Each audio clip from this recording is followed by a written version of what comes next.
Alors, le projet de l'Office de développement des Alpes d'Azur est porté par la Fédération interprofessionnelle du Pays Vallée d'Azur Mercantour, qui est une association qui regroupe tous les représentants de professionnels du territoire, artisans, commerçants, professionnels, professions libérales ou chefs d'entreprise. Alors, c'est très simple. L'Office de développement économique des Alpes d'Azur, ça consiste à faire venir de nouvelles entreprises sur le territoire et développer celles qui y sont déjà. Donc, c'est aider tout le monde, leur permettre de pouvoir candidater à des subventions, à pouvoir déposer des dossiers FISAC, à pouvoir aller chercher des subventions auprès des chambres de commerce, des chambres des métiers, et pouvoir avoir un réseau sur le territoire de chefs d'entreprise, de commerçants et d'artisans qui travaillent ensemble.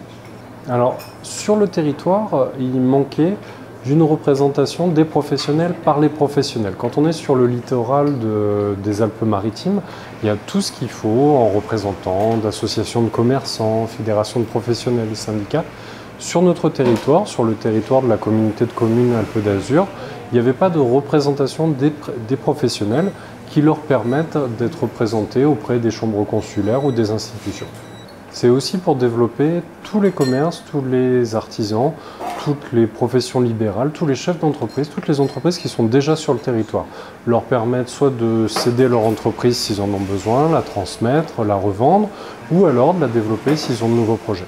Alors Leader, c'est une super source de financement, c'est une super source de réflexion sur la cohérence de son projet. Parce que quand on candidate à Leader, le dossier à remplir nous force à se poser la question de nos objectifs, de la manière dont on va les mettre en place. Donc c'est une super source de financement, mais c'est aussi une super source de réflexion sur son projet.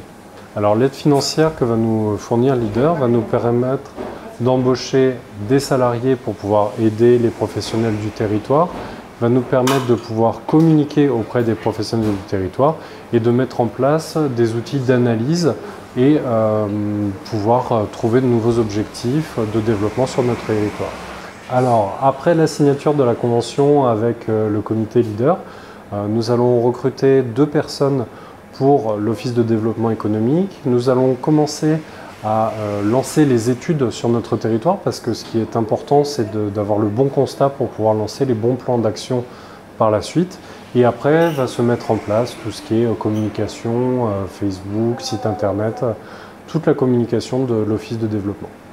Alors, ce qui serait le plus utile à notre projet, c'est que tous les professionnels puissent contacter directement l'Office de développement économique pour pouvoir donner quels sont leurs besoins, de quoi ils ont besoin pour développer leur entreprise. Est-ce qu'ils ont besoin aussi de transmettre leur entreprise? Est-ce qu'ils sont dans une phase où ils ont besoin de vendre leur entreprise?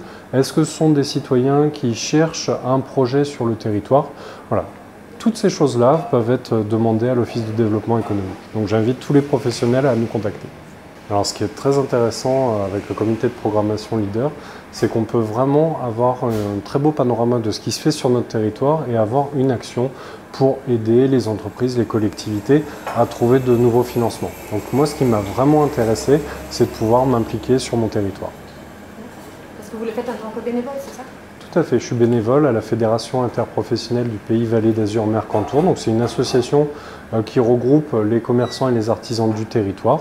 Et là, ça permettait de passer encore à une échelle supérieure pour pouvoir aider les professionnels, mais pas seulement les associations, les collectivités, à aller chercher de nouvelles choses. C'est de pouvoir parler avec des élus, avec d'autres socioprofessionnels, de l'avenir du territoire, de ce qu'on va pouvoir y trouver dans quelques années et de se poser la question de ce qu'on veut pour notre territoire.